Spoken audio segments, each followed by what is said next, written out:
Bagaikan orang yang mau tenggelam, itu jerami ngambang pun mau diraih. Ya, sekarang ijazah Bapak Jokowi sudah terbukti ya, sudah diumumkan resmi oleh Bareskrim dan juga oleh otorita UGM kalau ijazah Bapak Jokowi itu memang sudah asli ya.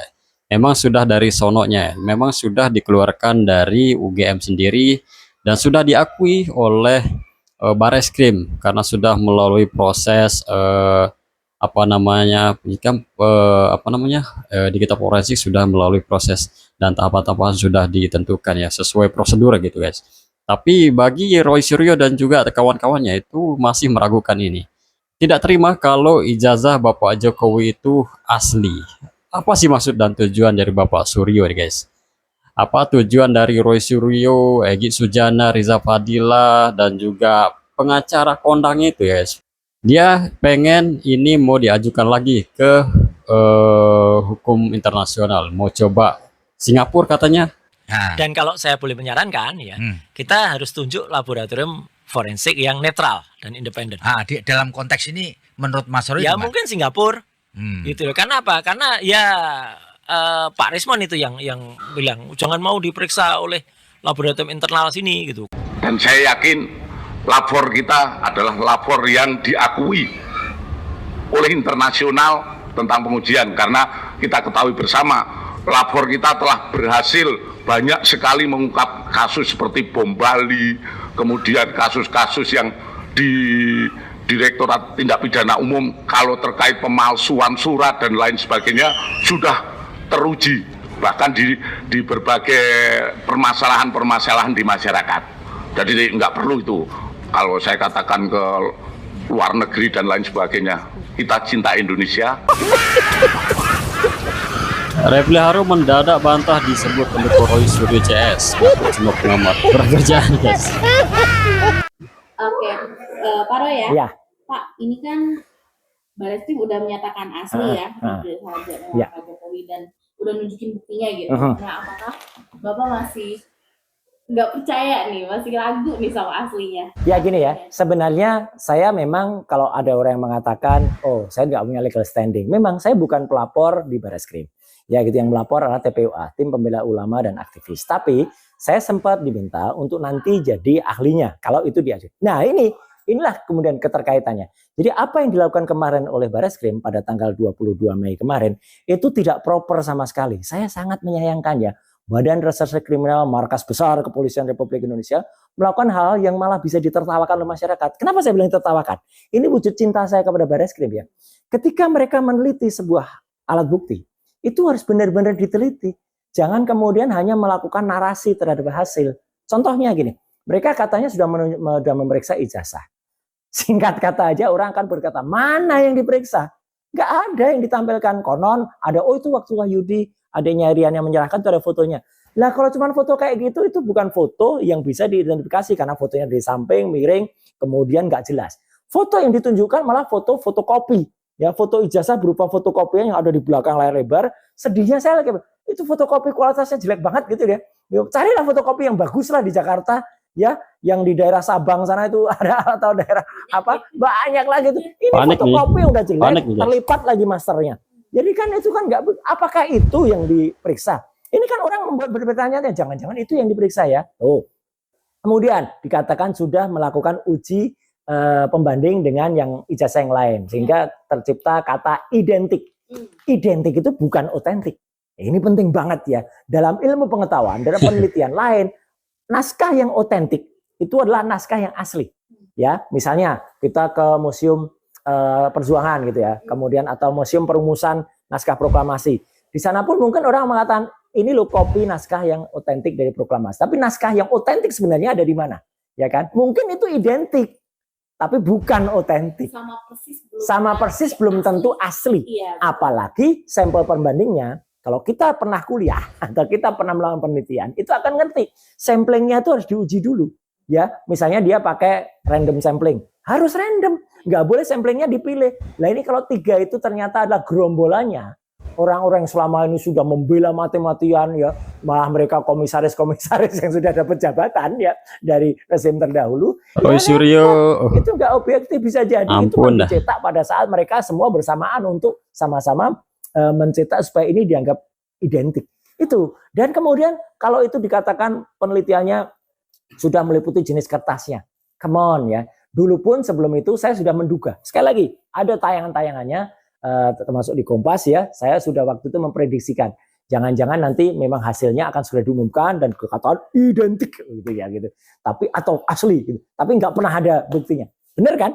Jadi nggak pernah ada tampilannya, dan itu pun sudah saya katakan minimal harus ada jenis kertas, tinta. Diulangi tapi nggak ada isinya. Kayak misalnya saya dulu banyak harus tidak ada 5 jenis atau 6 jenis tinta, ya, tinta tulisan ijazah, tinta tanda tangan, tinta nama, tinta cap dan lain sebagainya. Itu hanya diulangi aja. Harusnya disampaikan jenis tintanya adalah marker apa, mereknya apa, buatan tahun berapa. Ini Amin. stres Roy Suryo. Modelan kaya apa toh? Itu manusia cacat moral Cacat moral. dipaksakan secara ugal-ugalan. Jolayane kelakuane kaya ngono, Mbah. Jebulane cacat morale to, Mbah. Lah wong modelan kok Roy Suryo ngono kuwi penake diapakne, Mbah. Dibenamkan lebih bagus menurut saya. Indonesia lebih stabil dan aman. Sip, Mbah. Sip. Dibenamkan. Benamkan saja itu ya Roy Suryo. Jan Indonesia iki nek modelane ana wong 10 koyo Roy Suryo ngono kuwi to, Mbah. Ora bakal stabil, ora bakal aman. Lah wong senengane gawe ontran-ontran koyo ngene lho, Mbah. Ngene iki lho jenenge Mbah Amin Rais tenan ya to. Persang proklamator pencetus Sangkuni ya to. Ini Pencetus Sangkuni. Bolo kuwe nek membenamkan Roy Suryo. Ya, Roy Suryo dongokno Bapak proklamator Sangkuni ya, dibenamkan saja kamu itu. Bapak Samsudin dan Bang Hozin, Bapak Ibu yang hadir Risa pada Fadila, guys. kesempatan ini. Assalamualaikum warahmatullahi wabarakatuh. Ada gestur-gestur Dari getar-getaran tim ya. pembela ulama dan aktivis perlu dijelaskan bahwa pengaduan masyarakat yang disampaikan pada tanggal 9 Desember 2024 itu ditandatangani di samping oleh Prof. Egy Sujana, juga oleh Pak Medi Juniarto, saya sendiri, kemudian Pak Rustam Effendi. Pak Dome enggak nanda tangan. Saya kira Udah kita lowbat nih, guys. berempat yang menandatangani Sudah 24% kan. sebagai Udah nggak pengaduan koar-koar lagi masyarakat nih. tanggal 9. Kemudian tanggal 9 April 2025 Kalau ini dianggap fitnah pencemaran, ini aparat penegak Ini hukum juga ngapain ini? juga tebang pilih tebang. Baik di kasus pasal 160-nya tadi, juga di kasus ini Pak Jokowi juga pilih tebang pilih. Kenapa? Karena Pak Jokowi hanya melaporkan klien kami. Mohon maaf Pak Jokowi, Pokoknya hari rusuh ini sendiri yang menyatakan ijazah klien Pak kalian Jokowi itu. itu Keronco-keronco palsu. ini, guys. Hampir seluruh rakyat Indonesia, jutaan rakyat Indonesia. Siapa ini? Kalau nggak percaya, buka aja TikTok sebentar aja, lihat siapa yang ngomong ijazah itu dipersoalkan, dianggap palsu. Buka aja YouTube, buka aja Lingkaran Facebook, mereka buka semua aja ini. Instagram.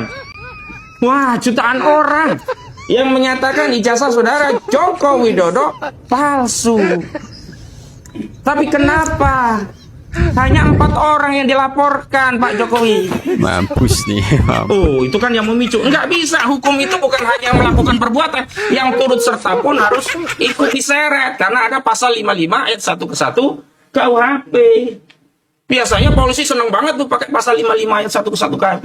Enggak ada urusan pun ditarik-tarik. Oh, ini turut serta perbuatan. Tapi dalam perkara ijazah palsu ini kenapa dipilih hanya 4 orang? Kenapa nggak seluruh request rakyat kayak yang ini, hari ini guys. menyatakan ijazah saudara Joko Widodo palsu itu juga dibikin LP gitu loh. Bikin aja LP seluruh polisi di seluruh Indonesia, kan bagus. Wow, ini skill bahasa Inggrisnya si Tifa, guys. To test our undang-undang, ya. Undang-undang, guys. Is undang-undang. Ini yang mau ke internasional, ke bahasa Inggrisnya belepotan kayak begini. Aduh, gagal sudah. Pak Jokowi ojo tukang ngapusi, becek ketite ala ketara. Matompel, matetek, kowe aja melu-melu, mbok yo mikir jasmu ki diganti sing anyar, iku jas nyilak apa nyewa. Gak usah ngurusin negara, kuwi lho raimu, tompelmu ki lho dadi dusi. Adus pernah adus ora, matompel, mat ngaceng, mat ketek. Ya, tahu kan kamu semuanya? Apa maksudnya? Pak Jokowi pernah ngapusi kowe apa? Pengacara, apa pernah dijanjeni menjadi menteri perusuhan? Apa yo ora pantes apa menteri perketean? Ya? Gak usah. Kono balik ngarit. Wis diomongi bapak tok iki to. Kana ngomah. Ya kan nunggani wedhuse manak. Gaya kluyuran-kluyuran kowe iki wong gendeng. Wong ora waras kowe iki. Aja kok ngono ki ngisi-ngisi keluargamu, ya. Jas nyewa urung mbok bayar ngono ki, dajal. Ngisi-ngisi keluargamu to amat cetek. Ya. Enggak boleh. Balik. Mensri ya atau niat jahat? Tidak ada niat jahat sama sekali. Niatnya adalah ingin mengungkap kebenaran. Beliau ini adalah peneliti, penulis, dan niat yang lebih besar dari itu motifnya adalah untuk membersihkan legasi bangsa Indonesia dari sejarah kelam dugaan pernah dipimpin oleh presiden 2 periode berijazah palsu. Yang kedua, motif yang paling penting untuk kami sampaikan agar tidak ada dakwaan atau bahkan tuduhan kita punya niat jahat atau mensre, bahwa kita ingin memberikan insentif pada dunia pendidikan kita agar ada semangat bagi rakyat kita untuk menuntut ilmu dan memperoleh ijazah. Jangan sampai seperti yang beredar di sosial media, ada anak kecil ya, SMP menyatakan ahli forensik, ahli foreder, ahli teletabis, ahli telematika, ahli telegram, ahli telenovela, ya. Lu berpelukan aja sama bini lu sama anak lu tiap hari. Berpelukan sebelum lu masuk penjara. Berpelukan, ya. Muka-muka sedih lu udah kelihatan banget. Gue lihat waktu di beberapa tayangan TV, lu luar udah sedih kelihatannya, mau dilaporin balik sama Jokowi. Ya, itu pandangan hukum gue dari dokter hukum. Kan lu kemarin kan di TV ngakunya kan saya dokter forensik, saya dokter teletabis. Iya, pandangan lu betul. Menurut forensik sekian ini benar. Tapi menurut gue ahli hukum pidana, ahli hukum perdata, ya, gue jelasin ada kewenangan undang-undang yang menyampingkan perkara pidana terkait dengan pejabat publik. Campur aduk itu nih. Di dalam Undang-Undang Nomor 16 Tahun 2004 tentang kekuasaan hakim atau kewenangan hakim. Oke, penyelidikan yang di Barreskrim dihentikan, tapi Pak Jokowi kan melaporkan 5 orang ke Polda Metro Jaya. Ini tetap berlanjut kasusnya. Ya, sejauh ini mengenai Risma mau dipenjara kayaknya, guys. Jaya masih tetap berlanjut dan Risma mau dipenjara ada ini. permintaan dari Pak Jokowi untuk mencabut atau menghentikan. Ya, pada intinya kami. Ya, apapun itu ya, guys. Ini benar-benar kurang kerjaan ya kelompok orang-orang ini, guys. Ini hanya bikin kisruh-kisruh nggak jelas ya, sehingga mau merusak stabilitas bangsa dan negara kita, guys. Hanya karena kasus-kasus seperti ini ya, mereka ini aktif sekali ya keluar-keluar. Giliran mau dilaporkan mereka itu mingkem semua, guys. Semoga mereka ini diberikan hidayah, guys. Masa iya sih presiden 2 periode menggunakan ijazah palsu dari SD, SMP, SMA, lulusan perguruan tinggi UGM juga, kehutanan, guys. Pak Jokowi menjabat wali kota, gubernur, presiden 2 periode. Masa iya sih pakai ijazah palsu gitu? Ada-ada saja orang-orang ini. Memang mereka ini memang punya niat jahat ya. Dari awal dulu, dari Fufu Fafa, Langsarkan Jokowi, gantung Jokowi, mereka semua sih yang keluar-keluar. Komentar saja di bawah, guys.